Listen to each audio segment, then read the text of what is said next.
Mesdames, Messieurs, bonjour, auditeurs de la station régionale CAPFM Nord. C'est encore un plaisir renouvelé de vous savoir nombreux à l'écoute de votre programme hebdomadaire de tous les dimanches au cœur de la cité, soit horaire 10h-11h sur la fréquence 94.8 MHz.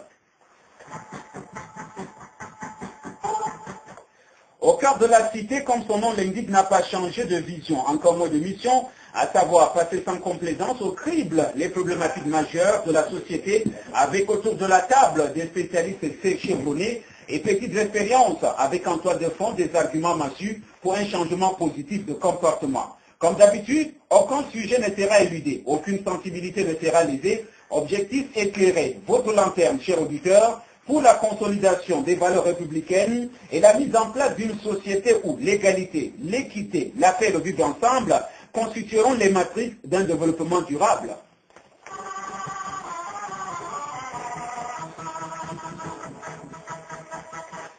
L'idéal est certes louable, mais contre toute attente, le monde entier et les pays dits développés, y compris, essuient de plus en plus des attaques et des attentats kamikazes. Les jeunes sont enrôlés ici et là, les réseaux d'alimentation et de financement des groupes orthodoxes sont démantelés au quotidien.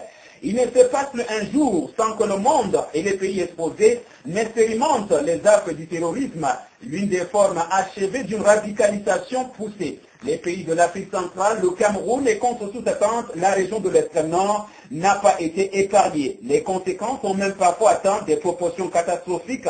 À défaut des dégâts matériels, certains ont tout simplement payeur de leur vie. Aux côtés de l'État, certaines organisations de la société civile actives sur le terrain ont décidé de jouer leur partition pour panser les plaies causées par le terrorisme, essuyer les larmes des victimes et surtout exaucer leurs souhaits. C'est dans ce cadre que le collectif des organisations de la société civile contre la radicalisation et le terrorisme a pris le taureau par les cornes. Dès lors, il n'a cessé de réagir et d'agir à travers des actions concrètes pour réduire l'extrémisme violent à sa plus simple expression, pour une visibilité plus approfondie et une lisibilité des actions du collectif sur le terrain et son impact sur la population. Cette édition de Au cœur de la cité donne la parole à quelques acteurs de cette organisation de la société civile qui ambitionne donc administrer une pratique historique à la radicalisation et au terrorisme dans la région de l'extrême nord. Une fois de plus, bienvenue à l'écoute de votre émission Au cœur de la cité, sur la station régionale CAPFM Nord, sur la radio que les autres radios écoutent. Équipe de production, André Fossing est à la technique, à la régie d'antenne Mamad Litassou, coordination Elvis Nguimezon, supervision générale, la chef de station Moussa Marandata, à la présentation je suis Honoré Mbouaké. L'éclairage sur la radicalisation et l'extrémisme ainsi que les actions menées sur toutes leurs coutures, c'est juste après la pause.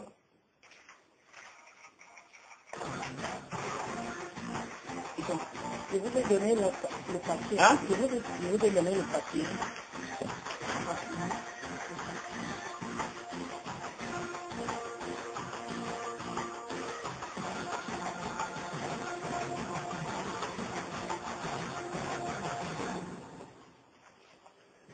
Une fois de plus, mesdames, mesdemoiselles, messieurs, comme annoncé, bienvenue à l'écoute de cette édition de l'émission Au cœur de la cité. C'est un plaisir immense et une joie incommensurable de vous savoir nombreux à l'écoute. Et comme annoncé, il sera question pour nous d'aborder la problématique de la radicalisation et du terrorisme et surtout les actions menées par certaines organisations de la société civile, en l'occurrence le collectif des organisations de la société civile contre la radicalisation et le terrorisme qui, depuis les premières heures de la menace, est sur le terrain. Et pour en parler, nous avons le privilège d'avoir dans ce studio quelques membres donc, de ce collectif.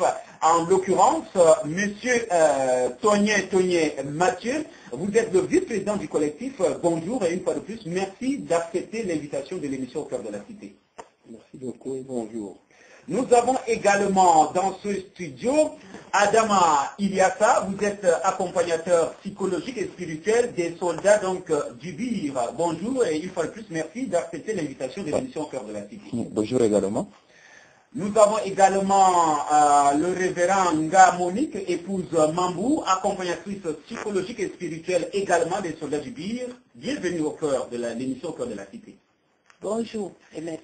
Et enfin, nous avons monsieur Mazamou Amadou. Vous êtes le secrétaire général du collectif des organisations de la société civile contre la radicalisation et le terrorisme. Merci d'accepter l'invitation de cette émission. Merci.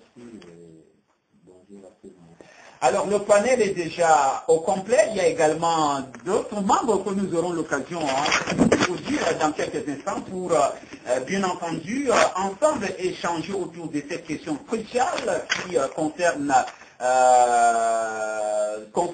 donc la vie des populations. Et nous avons comme cinquième invité Monsieur Ekobo, il est le chef de suivi, il est un petit peu éloigné du micro, il aura l'occasion de dire ne serait-ce que bonjour dans ce studio. Alors, comme présenté Monsieur Tonier, nous allons commencer par vous.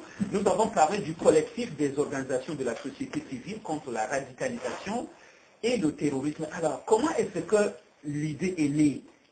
L'idée de créer un collectif au sein duquel on parviendrait à tuer dans l'œuf ce phénomène de radicalisation et du terrorisme. Merci beaucoup. Disons d'abord tout simplement que le collectif, comme vous l'avez si bien dit, est un regroupement d'ONG et d'autres associations œuvrant dans la protection et la promotion des droits de l'homme. N'est-ce pas? Quand on l'a dit, il s'est constitué depuis 2014, n'est-ce pas? Après le discours du chef d'État, n'est-ce pas? Il est à Maroua et il a pour objectif, entre autres, d'assurer la défense des droits et des libertés fondamentaux des citoyens et de sensibiliser la population contre la radicalisation et le terrorisme. Il a aussitôt commencé ses activités sur le terrain dans toute la région de l'extrême nord, plus précisément dans 4 départements directement impliqués par la lutte contre Boko Haram. Cependant, disons-le, il a été adoubé et je voudrais dire, et reconnu par les autorités depuis le 21 mars 2018. Voilà en quelques mots comment il est parti. Parce qu'on n'a pas assez de temps, on ne peut pas faire l'historiographie, n'est-ce pas, des événements qui se sont chevauchés. Alors, est-ce que la mise en place du collectif sur le terrain était quand même facile? Vous savez, passer de la théorie, l'idée, un concept, et l'implémenter sur le terrain. Comment est-ce que l'idée a été déjà reçue sur le terrain? Ça a été très difficile, très difficile pour les membres du collectif d'implanter, parce qu'il y a d'abord une idée, il fallait d'abord bien étudier l'environnement, n'est-ce pas? Et les gens venaient de partout, plus précisément de Yaoundé, pour ceux qui sont venus de Yaoundé, il y avait ceux qui étaient ici, les professeurs d'université, ainsi, tout le monde. Et c'était très difficile. Alors, monsieur Mao Zamou, vous êtes le secrétaire général, voilà, Moi Zamou, voilà, j'imagine que j'y parviens. Vous êtes le secrétaire général du collectif. Alors, le vice-président vient de relever que la mise en place a été un petit peu compliquée pour s'implanter. Alors, comment est-ce que vous avez procédé pour vraiment faire connaître le collectif, faire adhérer également d'autres organisations qui avaient le même idéal, qui étaient concernées par le même combat, pour qu'aujourd'hui, qu'on voit quand même ces résultats qui est fait sur le terrain. Il l'a rappelé tout à l'heure, c'est depuis 2014 que l'organisation est sur le terrain.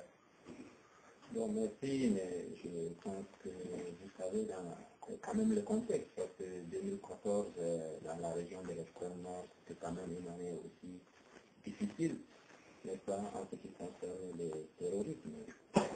Et comme vous le savez, nous sommes tous mendiants de la paix. Et si pour qu'une société, n'est-ce pas, avant qu'une société se développe, c'est d'abord la paix. Bon, maintenant, que faut-il faire dans des contextes compliqués? Il faut quand même chercher à procéder par une contribution, n'est-ce pas, au rétablissement de la paix. Donc, tout est parti de là. Le contexte étant difficile, les collectifs avaient donc pour mission, n'est-ce pas, d'amener sa petite pierre, n'est-ce pas, pour la construction de la paix. Le rétablissement de la paix, parce que quand c'était compliqué, c'était difficile également sur le terrain, n'est-ce pas, de mener des activités. Et heureusement pour nous, on avait un appui, avait également des gens qui étaient déterminés, n'est-ce pas, c'est-à-dire à aller dans les temps les plus compliqués, n'est-ce pas, bon, et à tenir des contre-discours, parce qu'il fallait d'abord attaquer les mal par la racine, c'est la radicalisation, n'est-ce pas. Bon, beaucoup de jeunes ont parlé d'enrôlement, de recrutement et des départs en masse, n'est-ce pas, dans les camps de terroristes, et le collectif a se donné d'abord pour mission, n'est-ce pas, d'attaquer ce mal-là, c'est-à-dire arrêter la radicalisation. Donc c'était le point du départ. Et puis comment le faire, comment y parvenir. Il fallait aller sur le site. Et le site, c'est le point périphérique et c'est le point chaud. Donc, comment opérer dans des points chauds sans l'appui des forces de défense et de sécurité? C'est pas possible. On a donc l'appui, le grand appui de ces corps, et puis nos membres se sont aussi jetés à l'eau pour faire le travail. C'est comme ça qu'on a commencé. Alors, Monsieur Adama Iliassa, je rappelle que vous êtes accompagnateur psychologique et spirituel des soldats du vide, très impliqué également dans les mouvements associatifs pour la préservation de la paix et du vivre ensemble. Alors, le collectif a un nom, on parle d'un collectif des organisations de la société civile contre la radicalisation et le terrorisme. Est-ce qu'on peut déjà même avoir une idée sur ce que c'est la radicalisation, peut-être de manière un peu superficielle, pour qu'on sache quand même, pour alerter, ne serait-ce que les auditeurs qui nous suivent, peut-être que dans leur environnement, il y a quand même des signaux qu'ils ne perçoivent pas alors qu'il y a urgence pour qu'on agisse. Bien, merci Honoré. Je crois que quand on évoque le problème de la radicalisation, on fait allusion carrément à ceux qui délaissent leur village pour pénétrer, n'est-ce pas, dans le rang de Boko Haram. Ce sont ceux-là qui se radicalisent, soit parce qu'ils se trouvent quelquefois marginalisés, soit parce qu'ils se trouvent un peu coincés par les difficultés, n'est-ce pas, de la vie, et qu'ils trouvent qu'il y a un autre réseau de l'autre côté qui peuvent, n'est-ce pas, leur donner un moyen qui peut les conduire, n'est-ce pas, à rentrer, n'est-ce pas, dans le cas de Boko Haram. Donc c'est ces personnes-là, quand on parle de cette radicalisation, c'est des personnes qui ont un problème d'abord d'ordre interne et qui se retrouvent, qui voient qu'ils ont carrément tout perdu et ils n'ont le seul objectif, le seul moyen que d'entrer, n'est-ce pas, dans ce genre, n'est-ce pas, de jeu pour créer la panique, pour être parmi les terroristes. Donc c'est ces jeunes-là, quand on parle donc de la radicalisation. Bon, mais nous, dans le cadre d'un accompagnement spirituel et psychologique des soldats des dires que nous menons, parce que ces soldats, c'est des jeunes Camerounais qui ont abandonné, c'est-à-dire qui ont mis à la disposition, n'est-ce pas, de l'État camerounais, leur âme, leur vie, pour la protection des biens et des personnes. Et c'est des personnes qui rencontrent, qui vivent des atrocités, n'est-ce pas, de la guerre. Et c'est des personnes qui vivent des difficultés au jour le jour. Alors, on ne peut pas laisser ces gens qui vivent ces atrocités. Il fallait que dans le collectif des organisations de la société civile puisse venir aussi en aide. L'aide que nous portons, nous, en tant que religieux, c'est l'accompagnement psychologique, spirituel, comme on l'a dit. C'est-à-dire, c'est de leur donner du conseil, c'est de leur donner du conseil d'ordre spirituel, c'est de les détraumatiser. C'est ça, nous, notre rôle dans cet accompagnement psychologique et spirituel, n'est-ce pas, de ces soldats. Madame Révérend Nga Monique, vous êtes également l'une des accompagnatrices psychologiques et spirituelles de ces soldats du BIR. Est-ce à dire que dans votre action à suivre Oussat Adama Iliassa, est-ce que c'est uniquement dirigé vers les soldats qui sont sur les théâtres des opérations, qui vivent des traumatismes, ou alors il y a des cas où dans le cadre de vos activités avec les communautés, vous parvenez également à tirer la sonnette d'alarme pour pouvoir anticiper? Merci. Effectivement, c'est ce que nous faisons. Je voudrais d'abord bénir le Seigneur pour les responsables qui ont pensé de mettre en place un groupe religieux Vous savez, en toutes choses, c'est Dieu et c'est Dieu qui nous donne la vie. Alors, quand nous accompagnons ces soldats, vous savez, c'est des gens qui ont, comme disait mon frère tout à l'heure, qui ont mis leur vie à la disposition de leur pays, de notre pays. Il y a des choses qu'ils ne savent pas. Par exemple, je peux donner un exemple. La Bible, par exemple, dit que Dieu est le Dieu des armées. Alors, des choses qu'ils ne savent pas, ils doivent savoir qu'en allant, même au combat, en allant, ils doivent avancer avec ce Dieu avec eux, ce Dieu ne peut pas les abandonner. Nous intervenons partout où nous devons intervenir en donnant ces conseils et surtout également en priant pour eux. Alors, je reviens à vous, Oustaz Adam Aliassa, avant de rentrer sur les actions même qui sont menées pour apporter une solution à ce phénomène de radicalisation qui mène parfois au terrorisme. On sait que dans la région de l'extrême nord, par le passé, on a nos écoles coraniques. Plusieurs études ont démontré que la plupart des jeunes radicalisés qui ont été enrôlés à un certain moment sont partis de ces écoles coraniques-là. Or, on a des écoles classiques, mais curieusement, à un certain moment, on a eu d'autres formes d'écoles, c'est-à-dire ambulantes, où les enseignements, on ne comprenait pas. Alors, est-ce qu'il y a un travail que vous menez, un travail de fond au sein du collectif, avec ces écoles coraniques-là, avec les maîtres coraniques, pour qu'il y ait quand même une autre forme d'enseignement basée plus sur les valeurs républicaines, les valeurs de la citoyenneté, qui puissent garantir vraiment la paix, la sécurité et le vivre ensemble? Oui, effectivement, dans le cadre du collectif, il y a eu des idées qui ont été émises, il y a eu des assises qui ont été faites, puisque les premières écoles, on les appelait, n'est-ce pas, ces élèves, c'est des talibés. Les talibés, à l'époque, c'est des enfants qu'on amenait de partout, qui n'ont pas de parents. On vient, on les amène, on leur donne un maître de l'école coranique qui n'a aucun moyen pour la survie. Alors, qu'est-ce qu'il fallait? Puisqu'il fallait nourrir ces enfants, il fallait donc laisser ces enfants au bord de la rue, ou bien les conduire dans les sarrés, c'est-à-dire dans les maisons, qui demandaient donc le reste de la nourriture. Donc, c'est au vu de ça, et les enseignants et les enfants vont vivre de ça. Donc, on les appelait donc des talibés. Alors, on a constaté que ces enfants de talibés étaient à la merci de tout le monde.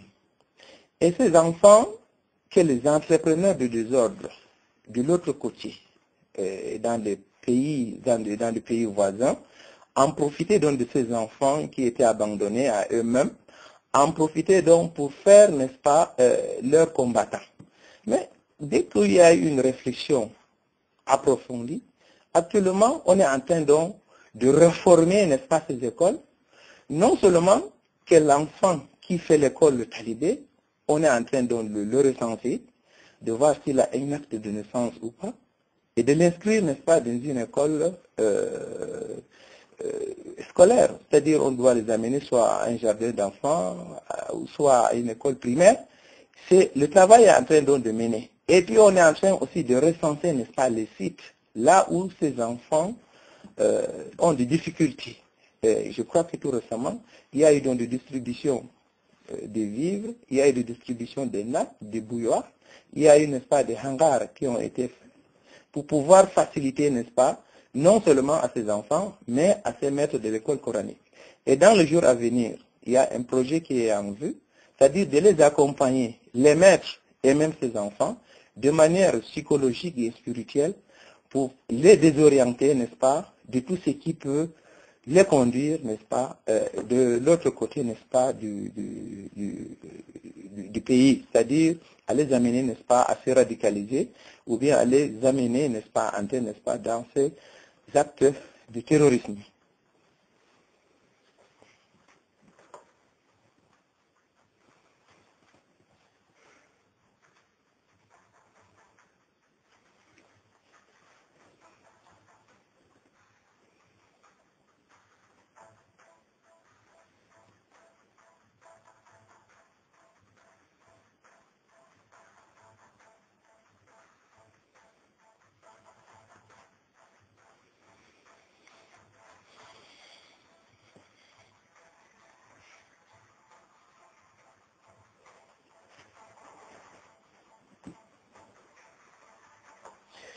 Mesdames, Mesdemoiselles, Messieurs, auditeurs de la station régionale CRTV Ukraine, vous êtes à l'écoute de l'émission Au cœur de la cité. Au cœur de la cité, c'est tous les dimanches, 10h, 11h, avec sur la table un sujet majeur, une problématique majeure qui concerne la vie de tous les jours. Et cette édition se propose d'explorer le monde de la radicalisation et du terrorisme à travers des solutions apportées par certaines organisations de la société civile. Nous étions donc tout à l'heure en train de décrypter le phénomène.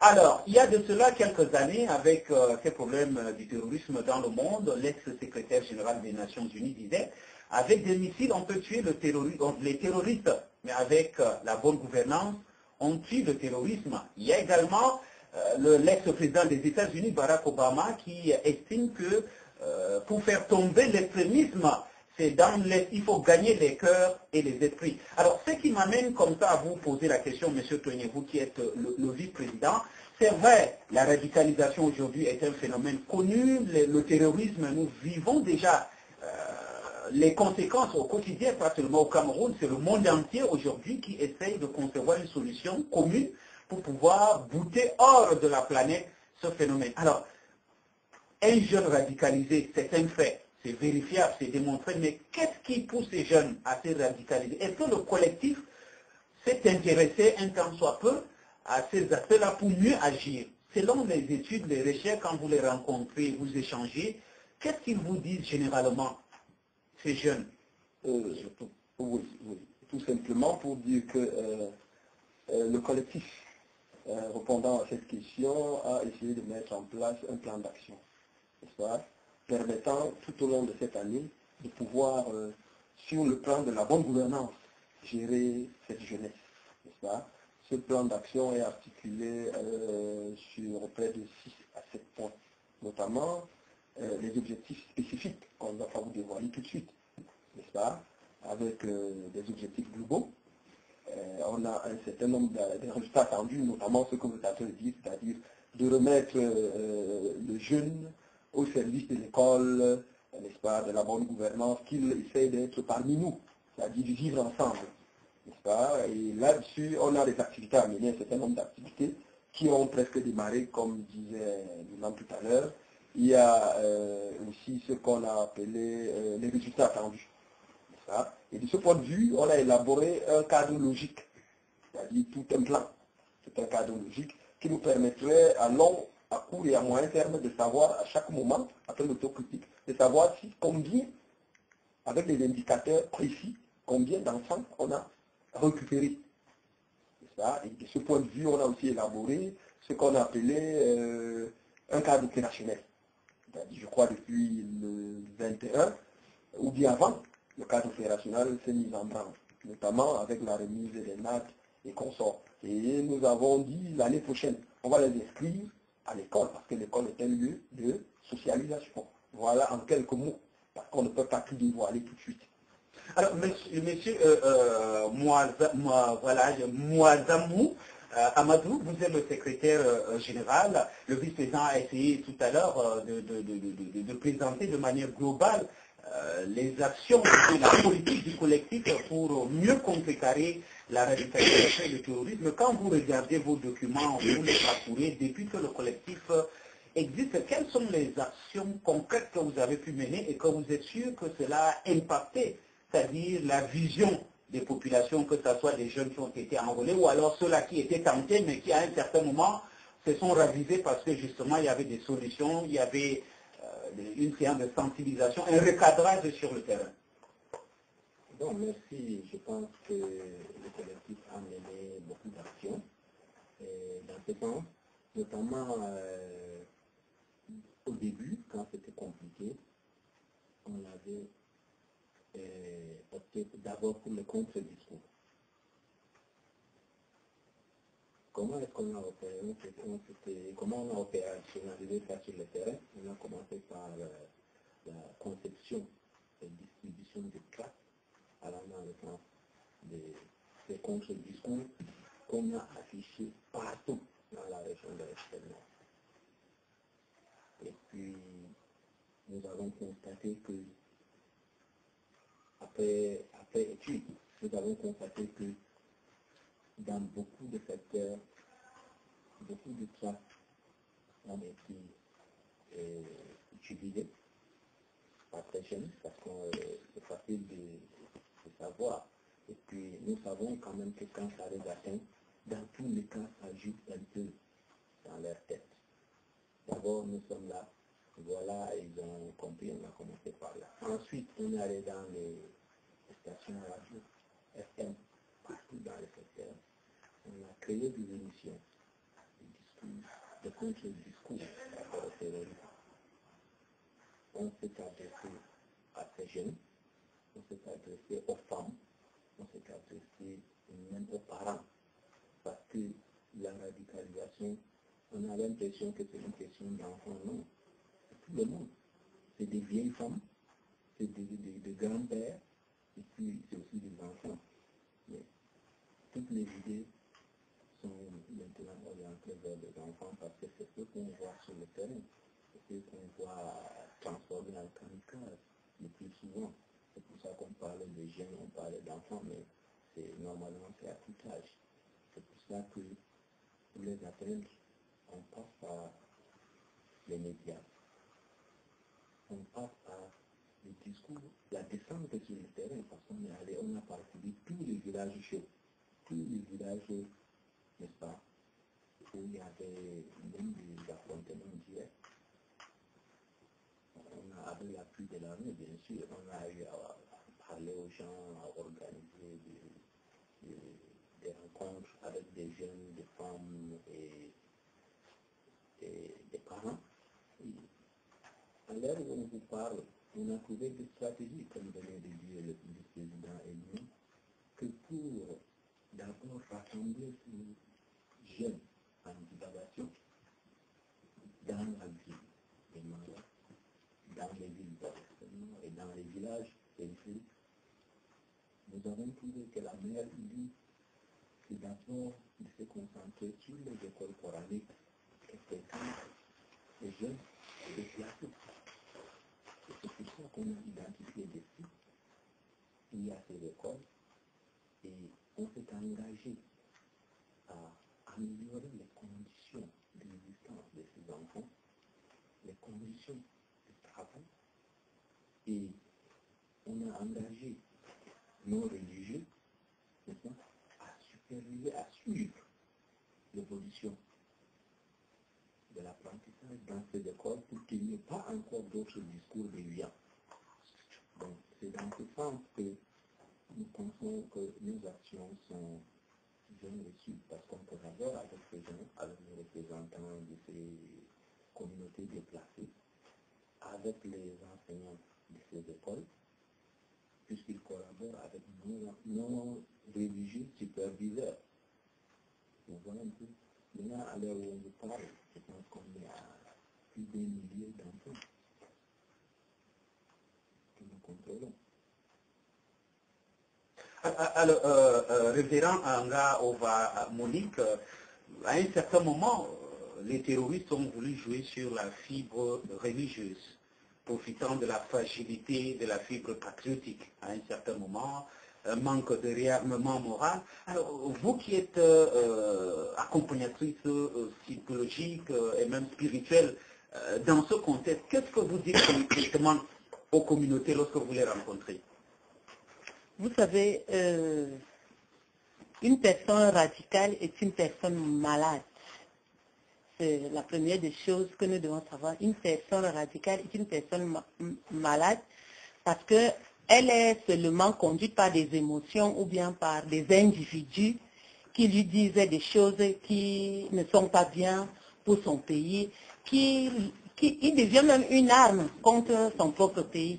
Alors des séminaires sont tenus et pendant ces séminaires, on enseigne et généralement nous passons par le partage des Bibles, des Corans que nous distribuons afin que ces gens connaissent, afin que ces gens soient délivrés de cette maladie. Parce que une personne malade, une personne radicale est une personne malade.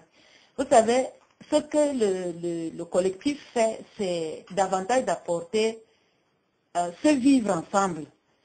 Quand tu ne connais pas ton frère, tu ne peux pas savoir ni sa religion, parce que c'est très important.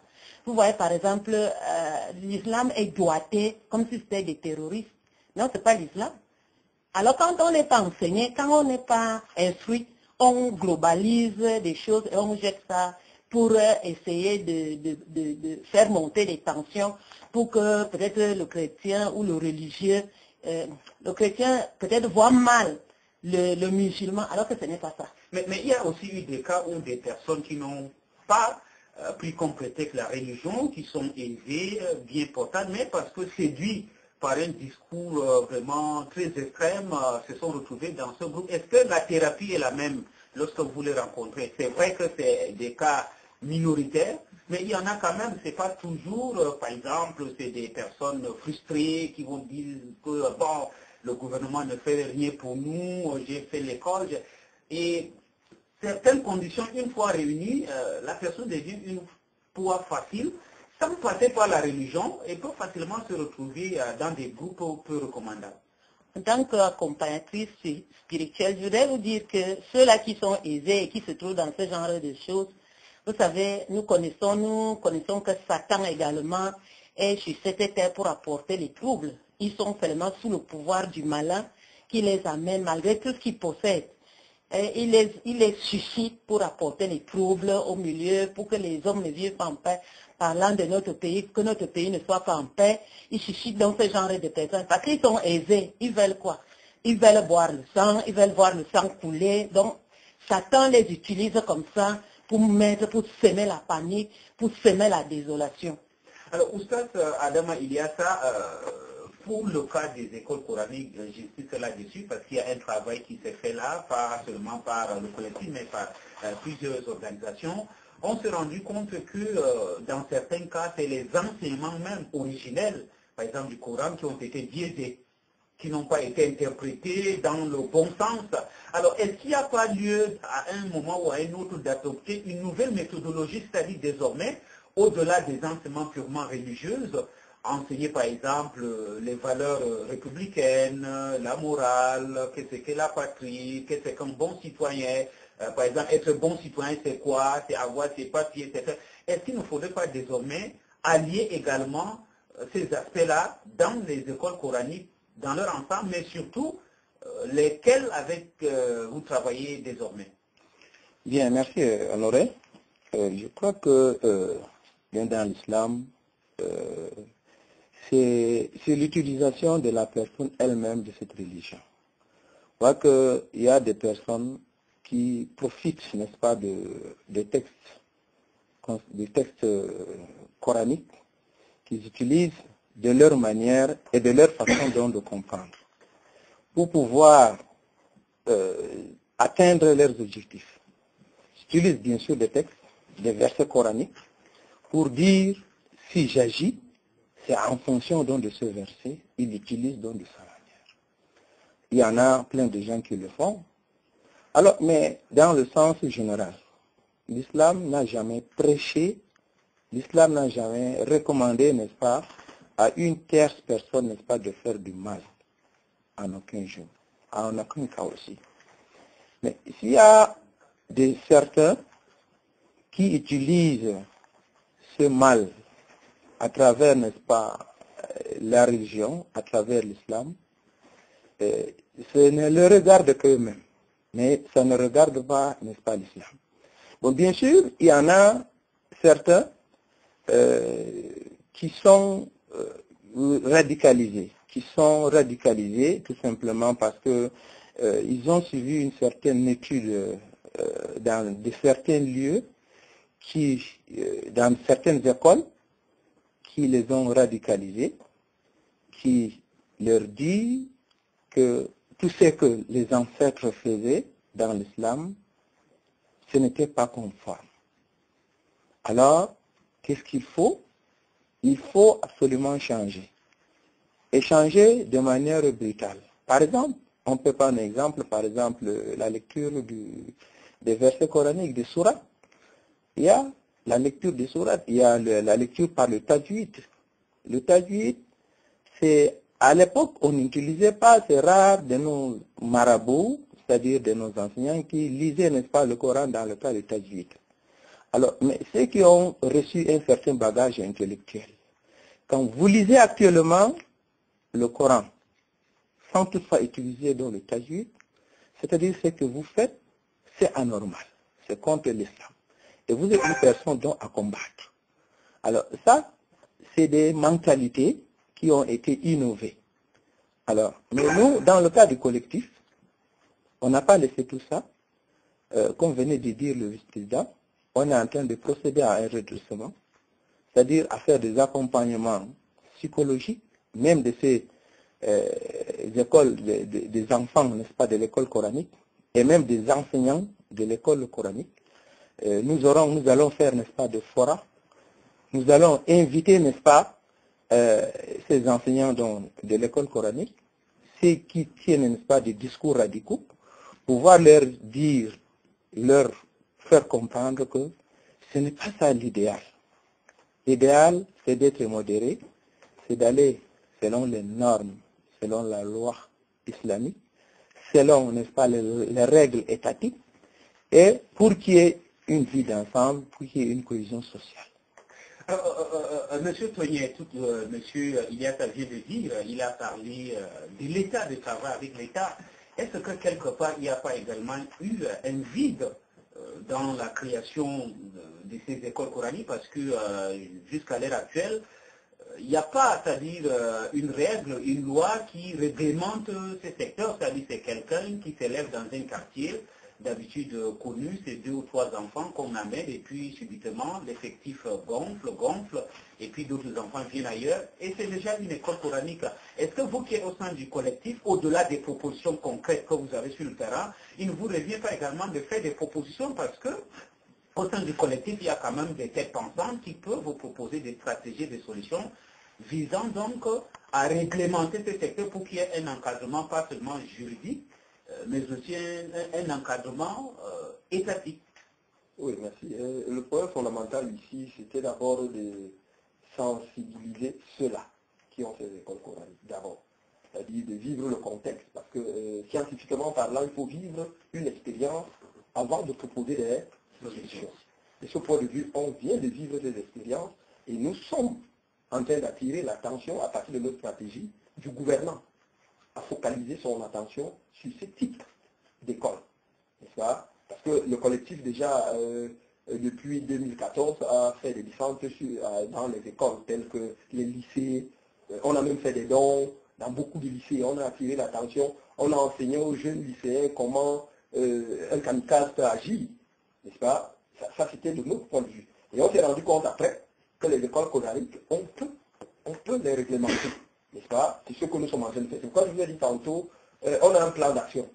N'est-ce pas? Déjà, on peut vous dire que vers le mois de juin, il y aura des ateliers avec l'Université de paix, n'est-ce pas, des Nations Unies, pour encore booster. Et je crois de ce point de vue, le gouvernement va prêter attention à ce genre de choses.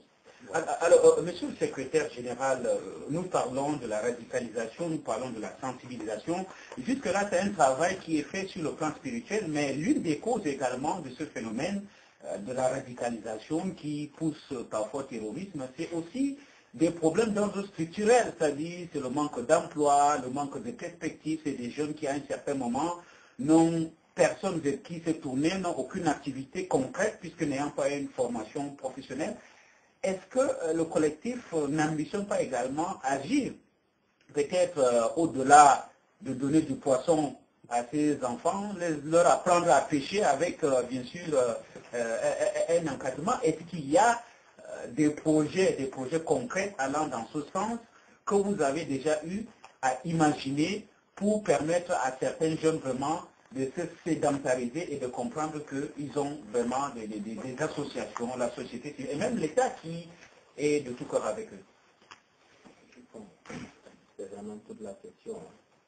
Parce que, vous savez, quand on parle des problèmes du terrorisme, notamment quand il s'agit du Cameroun, particulièrement de la région de l'extrême nord, moi je pense que les premières idées qui tombent entre les gens, c'est d'abord des enfants. Et encore on dit que c'est la pauvreté, la précarité. Moi je pense que ça, c'est, je ne dis pas que c'est ça, mais c'est comme si on est en train de caresser les problèmes. Quand vous faites un tour dans cette zone périphérique, bon, déjà dimanche j'étais là-bas, j'ai visité certains villages, et je me suis rendu compte que la situation est très compliquée. J'ai vu des villages où je n'ai même pas vu de boutiques, je n'ai même pas vu de cours d'eau, je n'ai même pas vu de forage. Je me suis posé la question de savoir comment ces gens vivent. Juste comme ça en regardant, vous savez. Et ici, dès qu'on coupe l'eau, 30 minutes, tout le monde se plaint. Est-ce qu'on imagine comment ça se passe là-bas? Ça, c'est déjà le problème d'infrastructure, n'est-ce pas? Maintenant, à l'heure où on parle, il y a des écoles fermées avec des enfants qui sont là, au village. Les enseignants sont soit partis pour des raisons, je ne sais pas, de sécurité ou de salaire, je ne sais pas. Mais le problème, c'est toujours là. Je dis que c'est toute la question. Quand on parle de situations, c'est très difficile là-bas. La vie est tellement compliquée. Et puis, parce que si on parle, c'est comme si on pense que ces gens doivent vivre comme nous ici en ville. Il leur faut de l'électricité, il leur faut de l'eau, il leur faut des hôpitaux. Bon, c'est clair que c'est ça. Mais est-ce qu'en réalité, c'est ce qu'il leur faut pour se développer? Parce qu'on construit des écoles, ils n'y vont pas. On construit des centres de santé, ils n'y vont pas. Peut-être qu'ils n'ont pas les moyens nécessaires pour y aller. Parfois, ce n'est pas des moyens, c'est un problème de culture, de mentalité. Parce que tous les villages périphériques où il y a des problèmes, essayez de voir comment les enfants grandissent. Ils passent beaucoup d'années d'abord à apprendre, à réciter le Coran. Vous partez de la périphérie là jusqu'à Kousséri, vous rencontrez des enfants qui sont déjà en train de réciter le Coran. C'est d'abord, l'enfance passe par là. Ensuite, c'est les champs. Ce sont plus vieux, bien sûr. Bon, mais je pense que pour développer des secteurs comme ça, il faut voir des activités qui intéressent la population. Parce qu'on prend parfois des décisions à distance. C'est-à-dire, on reste très loin de la localité. On dit, bon, ils ne sont pas développés, ils ont des problèmes parce qu'ils n'ont pas d'école. On peut construire des salles de classe. Il n'y a pas d'enseignants. Est-ce qu'on a résolu le problème? On n'a pas résolu le problème. Je pense qu'il y a un travail de fond à faire. Et au niveau de l'État, et au niveau de la société civile, et au niveau même de la population locale. Parce qu'il y a des gens qui ne vivent que de commerce. Si bien que pour développer ces villages, il faut développer des activités commerciales. Ils n'ont pas, par exemple, besoin de centres de santé, parce que dans leur tête, c'est les tradipraticiens, c'est les guérisseurs, je parle comme ça, c'est pas une façon de dire que je ne vais pas commettre des écoles ou des... Je pense qu'il faut réfléchir, il faut aller en profondeur. Et c'est ce que le collectif est en train de faire, parce que le collectif, c'est une équipe où on trouve, déjà ici vous avez les religieux, vous avez les musulmans, les chrétiens, vous avez des professeurs d'université, vous avez tout le monde, vous avez la société civile.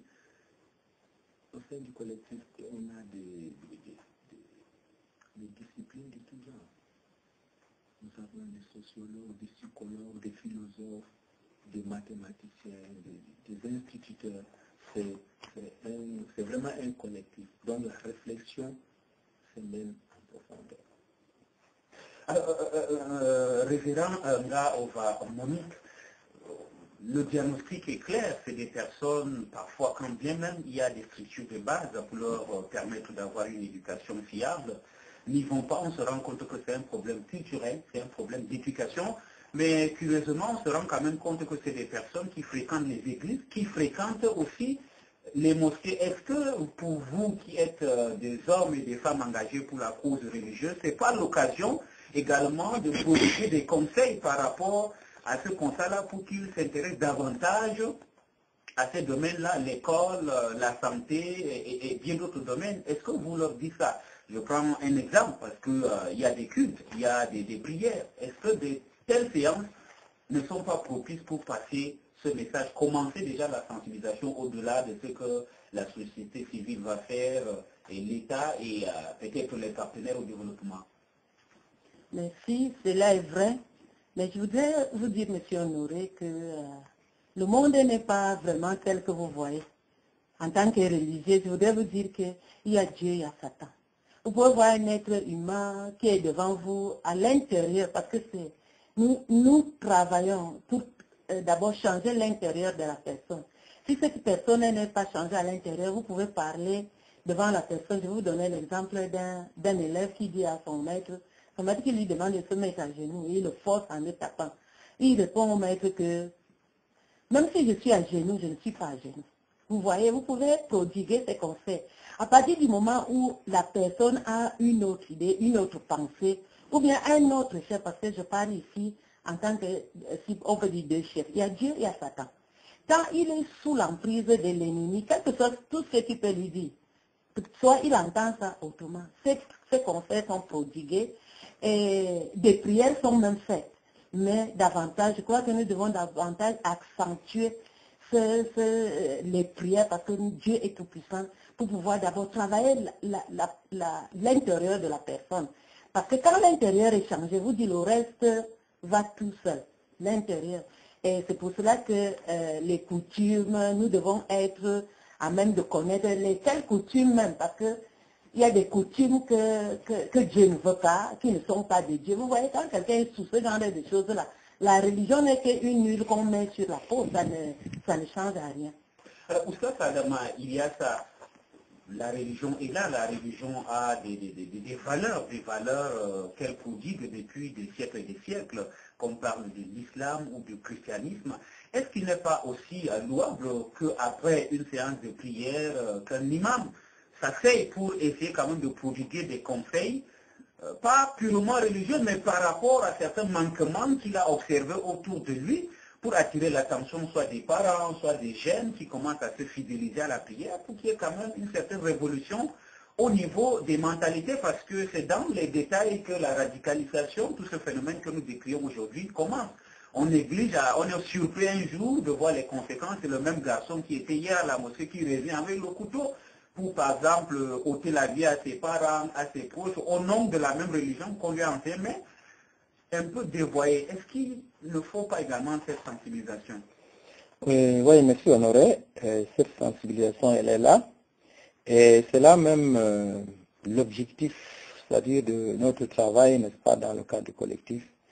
Quand le SG vous a parlé que dans le collectif, nous avons une catégorie de personnes, on voit que souvent dans un village X, par exemple, le travail que nous faisons, même en cas d'insécurité, même en cas de difficulté, ce qui fait notre force d'abord, il y a les militaires qui partent d'abord maîtriser d'abord le milieu, l'endroit. Ça ne dépend pas de notre force, mais c'est la force, n'est-ce pas, militaire. Quel qu'en soit l'état de la situation, les militaires partent, n'est-ce pas, maîtriser le milieu. Et à notre tour, nous, le collectif des organisations de la société civile, plus précisément les religieux, le milieu qui a été maîtrisé, n'est-ce pas, par les militaires, par la force de l'ordre, nous transformons, n'est-ce pas, ce milieu. La transformation de ce milieu, c'est fait par comment? C'est fait effectivement d'abord par la sensibilisation, d'abord de masse. La sensibilisation de masse, c'est-à-dire nous rassemblons généralement les dignités religieuses, n'est-ce pas, de la localité. Nous rassemblons les communautés de foi et nous rassemblons généralement les chefs de la localité, même les comités de vigilance. Nous parlons, n'est-ce pas, de la paix, de vivre ensemble. Nous parlons donc de la résilience. Nous parlons pour qu'il y ait une paix éternelle, puisse soit de manière éternelle, n'est-ce pas, dans cette localité. Mais nous avons des limites. Ça, c'est le travail des religieux. Nous ne pouvons que parler. Mais, vous voyez que souvent, c'est des personnes qui sont démunies, qui ont des difficultés même de la survie, qui ont des difficultés de manger, qui ont des difficultés, n'est-ce pas, de santé, qui ont des difficultés même d'habillement, et même des difficultés, n'est-ce pas, pour là où dormir. Alors, nous allons seulement donner des conseils. Mais il était encore plus souhaitable que les ONG puissent nous appuyer, puissent nous venir en aide, ces populations vulnérables, que nous conscientisons, que nous essayons donc de transformer. Ils ont besoin d'un appui, ils ont besoin donc des activités génératrices de revenus.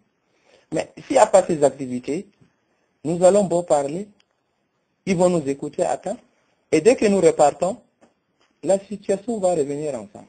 Mais s'il y a une activité génératrice de revenus, il y a des choses qui peuvent, n'est-ce pas, occuper, n'est-ce pas, ces populations vulnérables. Je crois que la situation devrait se calmer.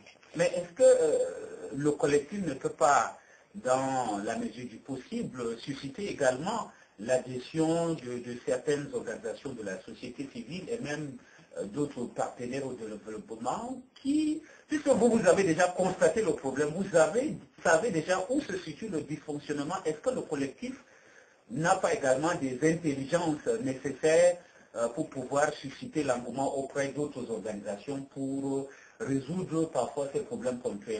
Voilà. Non, attends, avant qu'il ne réponde à cette question, vous avez évoqué qu'il y a certains religieux qui rentrent souvent égorger souvent leurs parents, qui commettent, n'est-ce pas, des actes barbares dans leur localité, dans leur propre localité.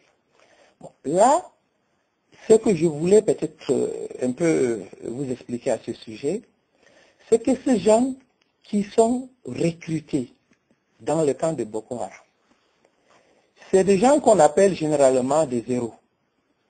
Mais dans le sens général, dans le sens réel, c'est des héros négatifs. Un héros négatif, quand il vient, même s'il est un héros, quand il éclate, ça veut dire qu'il est un héros négatif. Mais quand il est recruté dans le camp de Boko Haram, qu'est-ce qui prouve dans sa capacité? Qu'est-ce qui peut montrer, n'est-ce pas, sa valeur? Qu'est-ce qui peut montrer dans sa force? Il faut qu'il commette donc des actes terroristes dans son propre village, qu'on entend qu'il a brûlé une école, qu'il a brûlé une église. Ça, c'est un acte terroriste qui peut témoigner et une X qui fait partie, n'est-ce pas, des rangs de Boko Haram, a commis tel acte. C'est ça qui fait donc aussi sa force. Et aller même jusqu'à, par exemple, tuer son père. Donc, c'est des actes pour eux, c'est-à-dire c'est des résultats probants, c'est-à-dire c'est pour montrer, n'est-ce pas, leur capacité, leur force. Donc c'est ça. Alors ceux qui le font, ils ne le font pas dans le cadre religieux. C'est ce que je voulais donc donner plus de précision. Monsieur Kaïsoye, par rapport au projet, c'est-à-dire ce que le collectif peut proposer déjà lui-même, mais aussi en collaboration avec d'autres organisations pour pouvoir juguler ces quelques problèmes ponctuels qui sont constatés et qui seraient à l'origine de la radicalisation et plus tard susciteraient des actes terroristes. Merci. Je voulais d'abord dire que chez nous, moi je suis Bassa, du centre, on dit une main ne peut pas attacher un main. Le collectif essaye, mais le collectif ne peut pas tout faire. De ce point de vue, depuis le 21, nous nous sommes lancés dans la recherche d'un certain nombre de partenaires tels le PNUD. Nous avons rencontré la représentante du PNUD à Yaoundé, c'était jeudi passé, n'est-ce pas? Il y a la Croix-Rouge internationale, il y a la Fédération internationale de la Croix-Rouge et du Croissant-Rouge, il y a, si on peut citer, l'UNICEF, l'UNESCO, ONU Femmes, qu'on a pu rencontrer la semaine passée. Déjà, c'est pas, on ne dit pas à tout hasard, moi je l'ai fait, parce que j'étais présent, je menais les débats. Donc ils vont nous aider, je crois, à partir de la semaine prochaine, parce que tous, on a diagnostiqué. C'est d'abord la première chose, on connaît où on se trouve. Et comme le collectif ne peut pas tout faire, le collectif a un certain nombre d'appuis. Notre appui est là, mais notre appui ne peut pas tout faire. Donc on a saisi le PNUD et je crois d'ici une semaine ou deux, ça va aller un peu plus vite.